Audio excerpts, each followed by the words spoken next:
Hi mga Serjents! Buti naman at napadpad kayo dito sa ating channel. So sana sa mapag-uusapan natin ngayong araw ay makatulong ako sa inyong school at makapagdagdag ako ng kaalaman sa inyong mga isipan.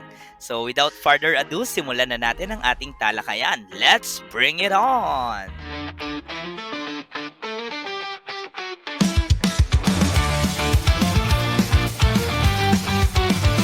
Ang mundo ng numero parang bituin sa langit. Nagkikislapan at may sariling awit. Mga simbolo, mga bilang, mga hugis na makulay. Sa dulo ng kwento, mahika ang taglay. Kumukit ng linya, ikonekta bawat dulo. Ang bawat numero, may lihim na kwento. Magsaya, magsaya, sa mundo ng matematika. May kwento, may tanong, at sagot na mahiwaga. Bilangin ang bituin, bumulong sa hangin. Umawit, sumayaw, sabay-sabay na humiyaw. Bilangin ang bituin, bumulong sa hangin. Umawit, sumayaw, sabay-sabay na humiyaw. Ayan, hello Serjents! So ngayon ay of course kung tinuruan ko kayo last time ng shortcut pagdating sa square root ng perfect square numbers at shortcut ng pag-estimate ng square root ng non-perfect square numbers, ngayon tuturuan ko kayo ng shortcut sa cube roots. Okay? So wag na nating patagalin. Tingnan natin kung paano to ginagawa. So alamin muna natin paano nga ba tayo nagsha-shortcut ng cube root ng perfect cube numbers. Before you continue watching this video, I highly advise panoorin nyo muna yung shortcut ng square root. Kasi yung gagawin natin dito ay ganun-ganun lang din. Kaya preferably ay doon muna kayo manood para mas makuha nyo yung essence niya. Kung okay na naman at napanood mo na yon at naintindihan, pagpatuloy natin ang shortcut sa pagkuha ng cube root ng mga perfect cube numbers. Okay? So, gaya ng square root, meron din itong pattern. Ayan, ito ang ating pattern. At ang maganda dito sa pattern, walang nauulit na first digit. Ibig sabihin, hindi tayo darating sa point na mag-guess tayo between two choices. So, ito, mas madali. So, ang una nating gagawin ay ganun lang din. Let's identify the units place using these patterns. So, alam natin 4,096, ang dulo niya ay 6. And sa pattern na to, magkakaroon tayo ng dulo na 6 sa cube ng 6. Which means, alam natin na ang units place nito ay magiging 6 dapat. So, sa step 2 natin, same thing. I-identify na natin yung other digits. Ano ang naiba dito kaysa sa square root? Sa square root kasi, yung unang dalawang numbers, kinakancel na natin. Hindi na siya kasali. Since ito ay cube root, tatlong numbers na yung hindi natin isasali. Yan, yun yung naiba lang. Then, the same thing na ulit yung ibang steps. So, ang naiwan ay 4. Since ang 4 ay hindi naman to perfect cube number, ano yung perfect cube na malapit sa 4 pero bago mag 4? Okay? So, ang perfect cube number before 4 is 1. Therefore, kukunin natin yung cube root ng 1. The cube root of 1 is 1, which means the other digit is 1. Kaya 16 pala ang cube root ng 4,096. Okay, mas mabilis siyang gawin. Subukan natin yung kasunod. Medyo malaki na to. 5,832. So, again, identify lang natin yung units place. So, sa 5,832, saan nalabas dito sa pattern yung 2 ang dulo? So, dito siya sa may 8 cube, which means ang units place ng ating question ay 8. And of course, step 2, hanapin na natin yung ibang digits niya. So, paano natin gagawin yon? Again, sa 5,832, tatlong number na yung ika-cancel out natin. Now, ang question here is,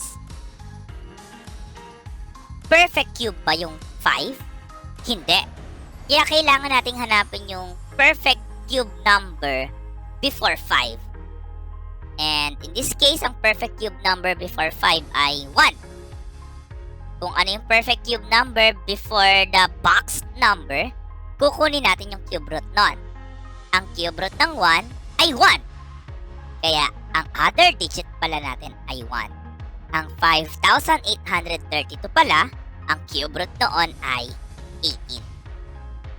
So, tingnan natin itong kasunod. Malaki na ano. Paano natin to isa-solve gamit itong shortcut? So, same thing. Tingnan lang natin yung dulong number 4. Sa pattern natin, saan lalabas 4 ang dulo? Dito. Which means ang units place natin ay 4. Then, step 2, mag-cancel out tayo ng tatlong numbers. Ang naiwan ay 39. Ang 39, hindi yan perfect cube. So, ano yung perfect cube number before 39? Ang sagot is 27. At dahil 27 yung perfect cube number before 39, kukunin natin yung cube root noon. The cube root of 27 is 3. Therefore, the other digit is 3. Ang 39,304 pala, ang cube root niya ay 34. Okay, so ganun lang ano. After you identify the units place by checking our pattern and referring to the units digit of the given. Sa step 2, magka-cancel out ka lang ng tatlong digit and hahanapin mo yung perfect cube na pinakamalapit sa naiwang number before that number. Kung ano yung perfect cube na yon, kukunin mo yung cube root. Yun na yung other digit. And then, we will have our answer. Nakuha ba yon? Sige nga, tingnan natin. Try mong sagutan itong dalawang ito. Kung nakuha mo talaga kung paano siya ginagawa. So, pwede mo ulit itong i-playback para masundan mo step by step. And, pag nakapagsagot ka na, balik ka sa portion na ito ng video para makita natin kung tama ang sagot mo. Okay, you may now begin. Don't you want me like I want you, baby? And, ayan, mukhang nakabalik ka na. So, tingnan natin kung tama ang iyong kasagutan. So, ito yung pattern ulit natin, na dyan tayo nagbe-basis. So, ang given natin is 12,167. Yung dulo niya is 7. Saan mag-a-appear yung 7? Sa 3 cube. Which means, ang units place nito ay 3. Yan, step 2 na tayo. So, yung 12,167, cancel out lang natin yung tatlong numbers. Ang naiwan ay 12. Ang 12 ay hindi perfect cube. Kaya hahanapin natin yung perfect cube before 12, which is 8. Ang perfect cube number before 12 ay 8. Kukunin natin ngayon yung cube root ng 8. Ang cube root ng 8 is 2. Kaya ang other digit natin ay 2. Which means ang cube root pala ng 12,167 ay 20. As simple as that. Now, try natin yung kasunod. Malaki na to. 140,608. So, sagutan natin. Ang ones place or units place or units digit ng 140,608 ay 8. Kailan mag-a-appear yung 8 sa ating pattern? Sa 2 cube. Therefore, ang atin palang units place dito or ang units digit ay 2. Then, step 2 tayo. So, cancel out ko yung first 3 digits. Yung naiwan, doon ako magbe-base. Ang naiwan ay 140. Hindi rin ito perfect cube. Now, dahil hindi ito perfect cube, ano yung perfect cube number na before 140? Okay, ang perfect cube number na malapit sa 140 ay 125. Which means, kukunin natin yung cube root ng 125. Ang cube root nun ay 5. Kaya ang other digit niya ay 5. In this case, ang cube root ng 140,608 ay 52. So again, bakit naging 5? Kasi yung 140, ang pinakamalapit na perfect cube sa kanya ay 125. Ang cube root ng 125 ay 5. Kaya ang other digit natin ay 5. At ang units digit natin ay 52.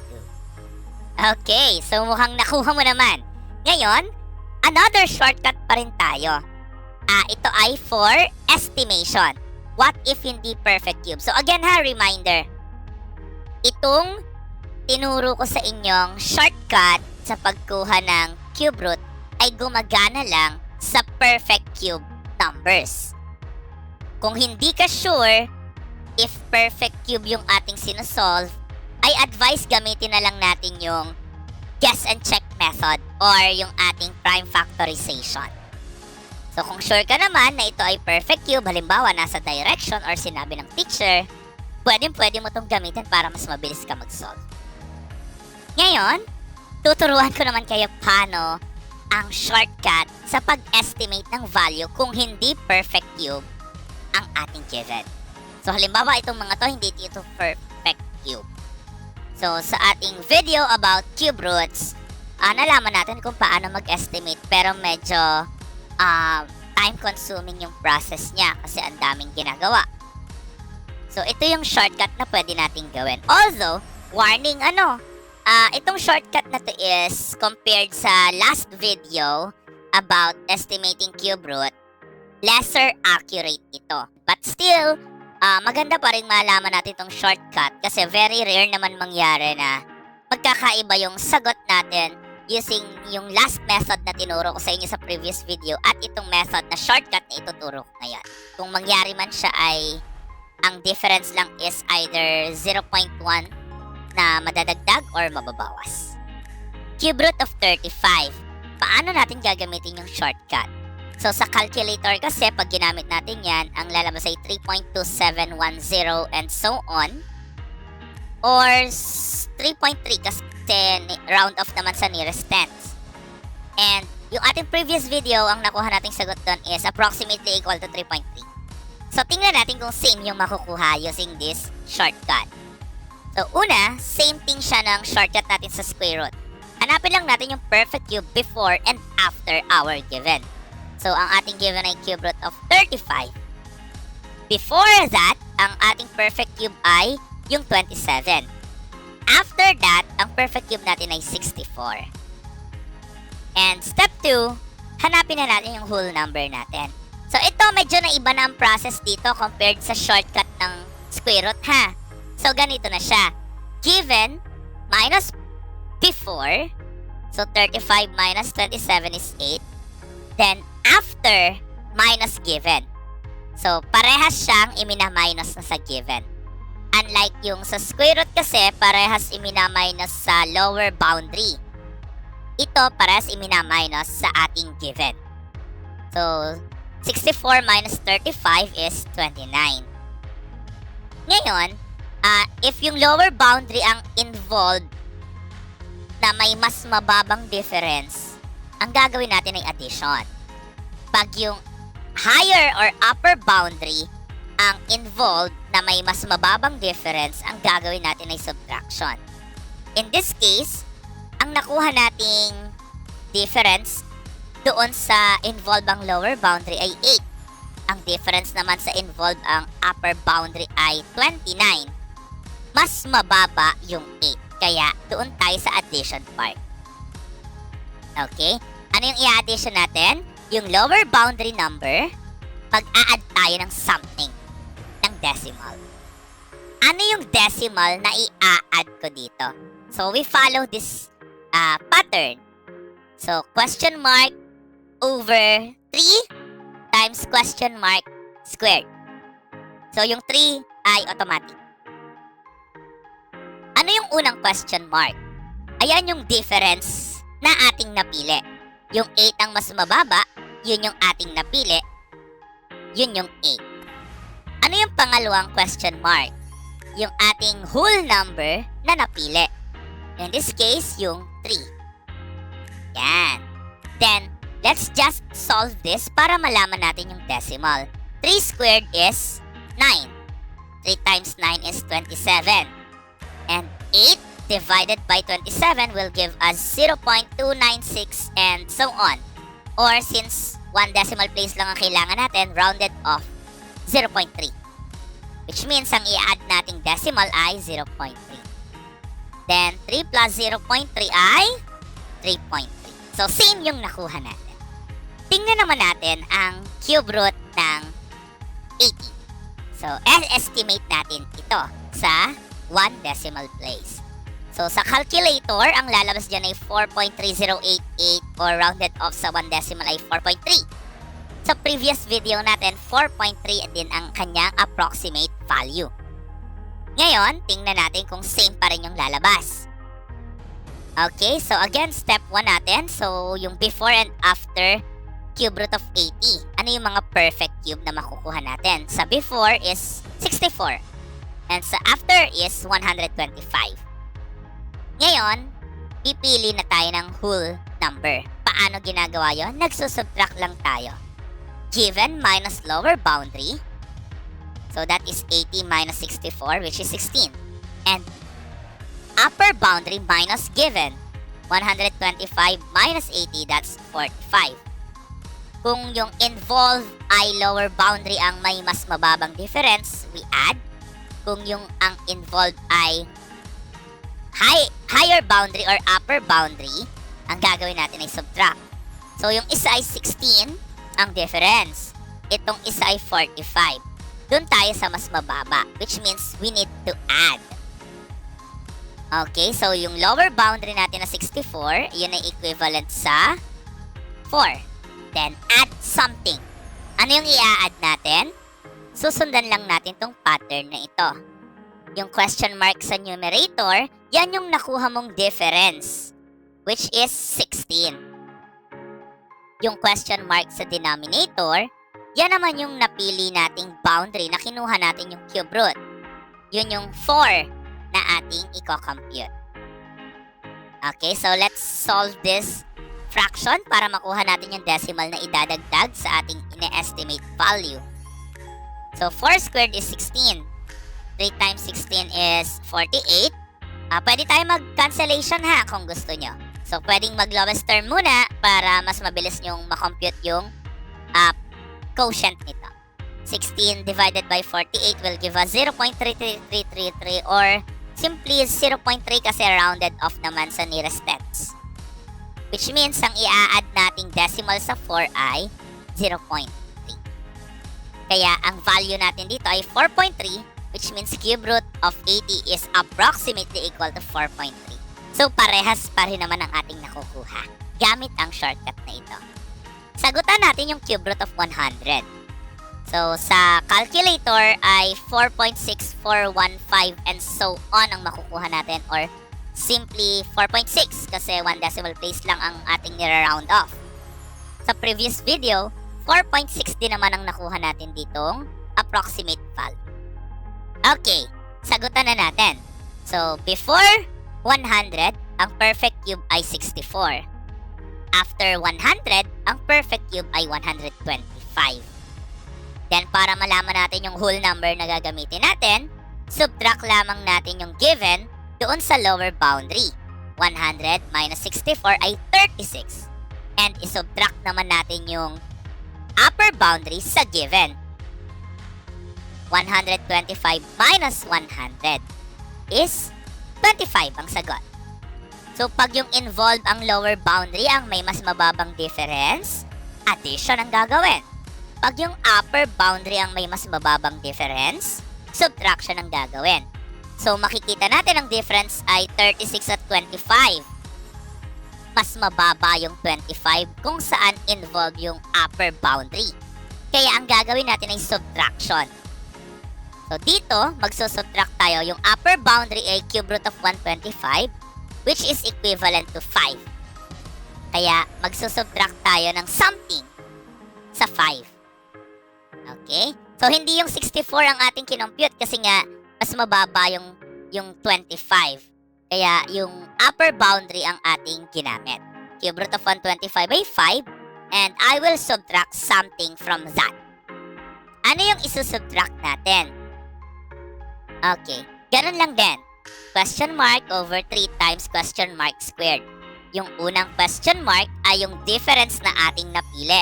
Yung mas mababa, 25.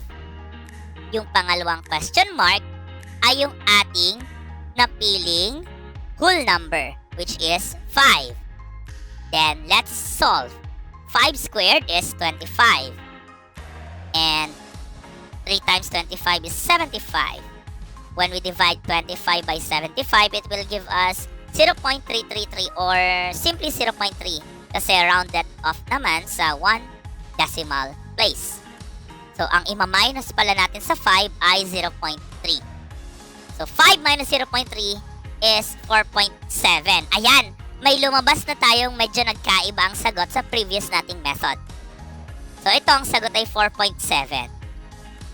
Which is hindi naman masyadong nakaka-affect sa sagot kasi nga nag-e-estimate lang naman tayo. And itong shortcut na to, sabi ko nga, lesser accurate siya compared doon sa previous nating method. But nonetheless, whether ang sagot ay 4.6 or 4.7, ito ay accepted naman. Kasi nga, hindi naman siya nagkakalayo. And again, we are estimating. So, talagang nag-e-expect tayo ng plus 0.1 or minus 0.1 doon sa sagot sa calculator. Okay? Sometimes nga, umaabot pa ng 0.2 yung margin of error. Nakuha mo ba kung paano ginagamit tong shortcut sa pag-estimate ng cube root? So, kung mas gusto mo tong gamitin, okay lang. Kung mas gusto mo pa rin gamitin yung previous natin, ay mas okay yon kasi mas accurate yung sagot pero mas time-consuming. And to see kung talagang nakuha mo paano siya ginagawa, try mong sagutan itong dalawang ito. So, dalawa lang yan. So, medyo madali lang yan. Pwede mong i-playback yung video, pwede mong i-pause, and pagsagot ka lang dyan, ano? So, after yung magsagot ka, balik ka lang sa portion na ito para i-check natin kung nakuha mo talaga. Okay, sige. You may now start answering these two questions.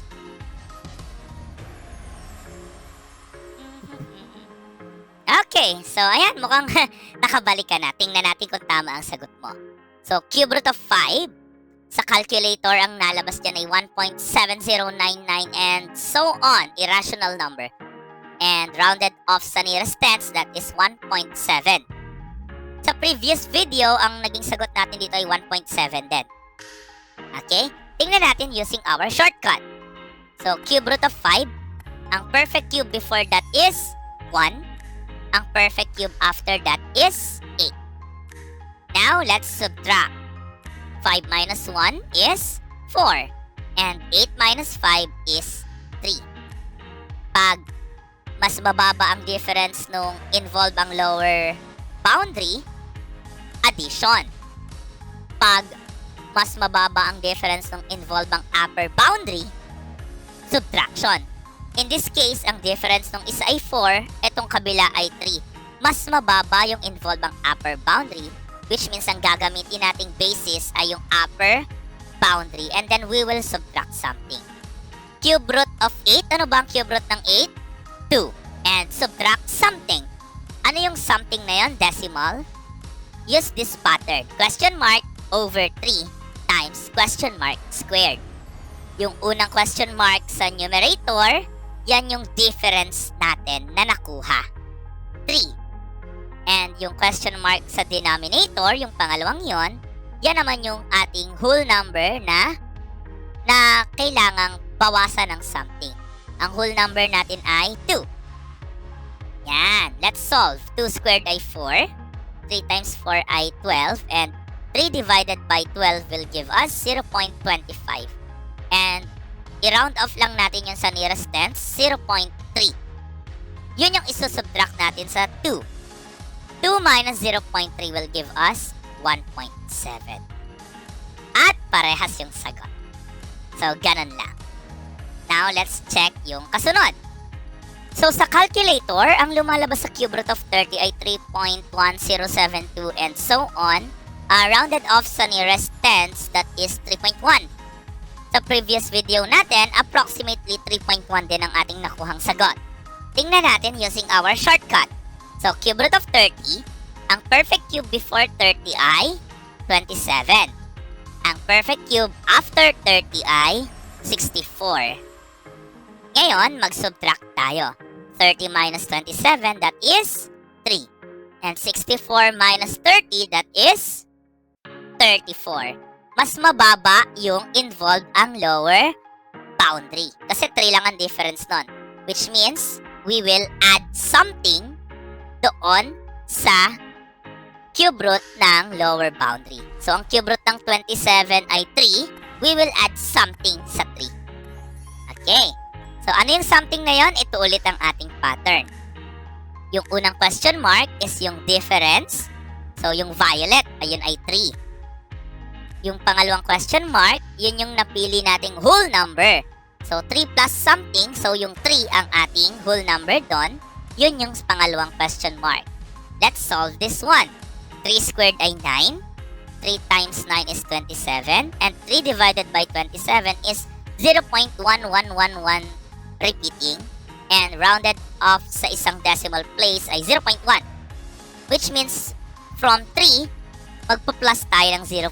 3 plus 0.1 is 3.1. At yon ang ating sagot sa cube root ng 30. At yon, ganun lang naman. So again, itong shortcut na ito is lesser accurate compared doon sa ating lesson sa cube root ng estimation. Kaya nag-expect tayo dito up to 0.1 or 0.2 margin of error. And yun lang naman. Kung okay na, sana ay nalinawan kayo kung paano to ginagamit. Nawa ay may natutunan kayong bago at nawa ay nadagdagan ng inyong kaalaman. So yun lang naman mga Serjents. Sana ay hindi na aksaya ang oras nyo sa panonood ng video na to. And yun lang, wala na ako maisip na sasabihin. So, wala na akong sasabihin mga Serjents, kundi bye!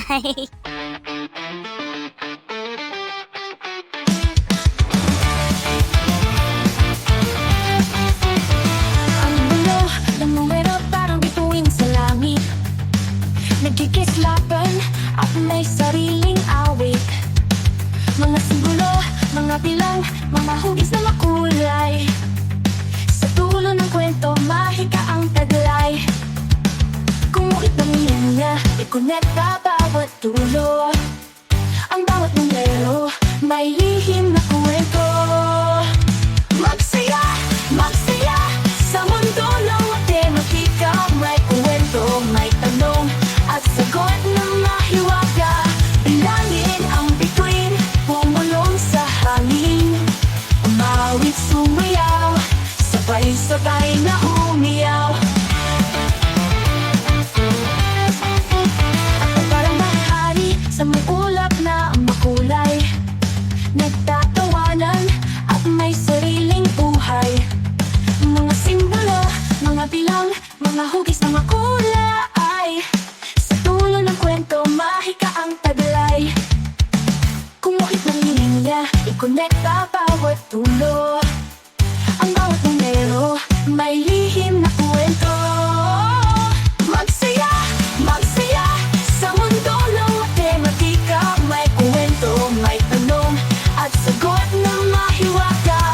Bilangin ang bituin, pumulong sa hangin. Umawit, sumayaw, sabay-sabay na umiyaw.